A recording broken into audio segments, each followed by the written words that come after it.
Good morning, students. Today we are going to learn the poem number 5, that is The Schoolboy. The poet of this poem is William Blake. William Blake, the poet, belongs from romantic age of the literature. Okay, William Blake's poetry is related with nature.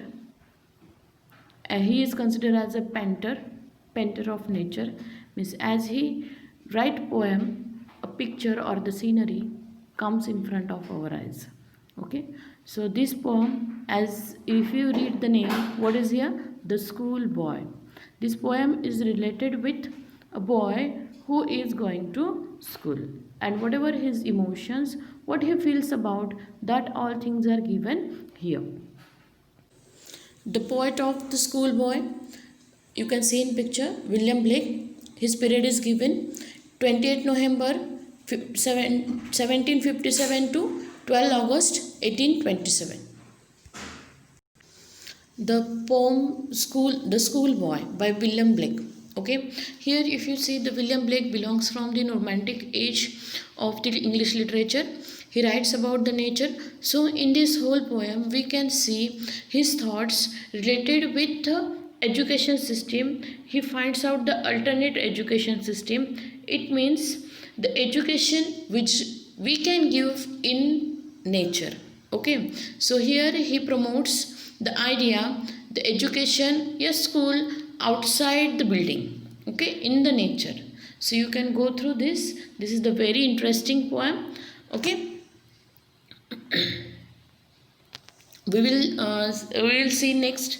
Okay, one more thing I want to explain, that this poem, if you see, this poem has about the structure, we can see the first information. This poem has 6 stanzas. Each stanza have 5 lines, and the rhyme scheme of this each stanza is B B. Okay, so you can see the poem. Stanza number 1.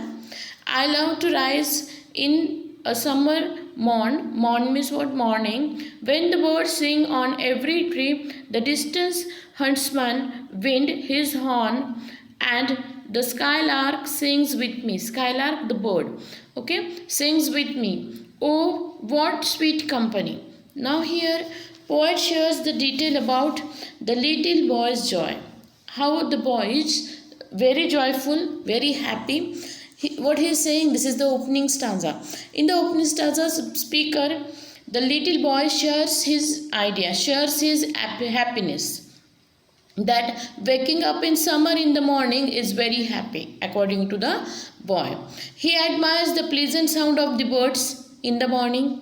Okay, then huntsman who in the distance blows his horn or clarion. He finds the atmosphere so pleasant that he thinks that the skylark sings with the boy.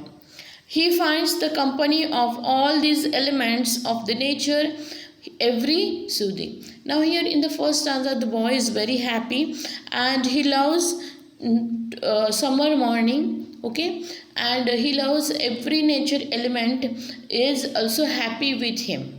Okay, so here I explain about the birds, the trees, then skylark, bird. So in this way the boy, if you see in this poem, is very happy. Now here another word given. Now next line, next stanza. What the stanza says? But to go to school in a summer morn, oh, it drives all the joy away. Under a cruel eye outturn means what? Outdated. Outdated.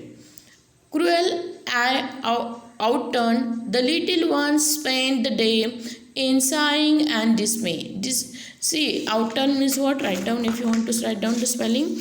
Outturn, it is a outdated. Sighing, exhalation.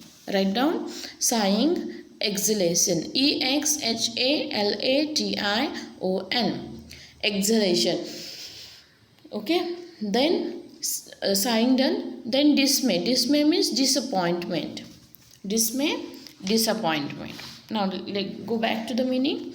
But go to school in the summer morn, oh, it drives all joy away. Now here the boy is saying, but the summer morning is very good. Wake up in the summer morning is also he likes. But going to school in the summer morn, what he says, it took all my joy away. Under a cruel outdone eye, means under a cruel outdated eye. Cruel outdated eye means what? Teacher is strictly observing him. Okay, so under a teacher's observation, supervision, he feels that he is not happy. The little one spent the day, the whole day little one is spending under the observation of teacher. Then next what he says,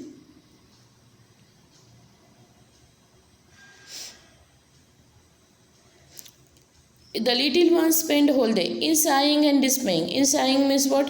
In exhalating, in taking breath, air, exhaled, okay, and dismay. And he get the disappoint. Why is getting disappointment? Because continuously teacher, one after one teacher, another teacher is coming and telling you do this, do that. Okay, so here the boy in the poem is also getting disappoint by sitting in the school and under the supervision of a strict teachers. Okay, because every teacher is telling you to do whatever the things, and everyone is also supervising you. So in this way, these are the two stanzas we have studied today. Remaining we are going to see tomorrow.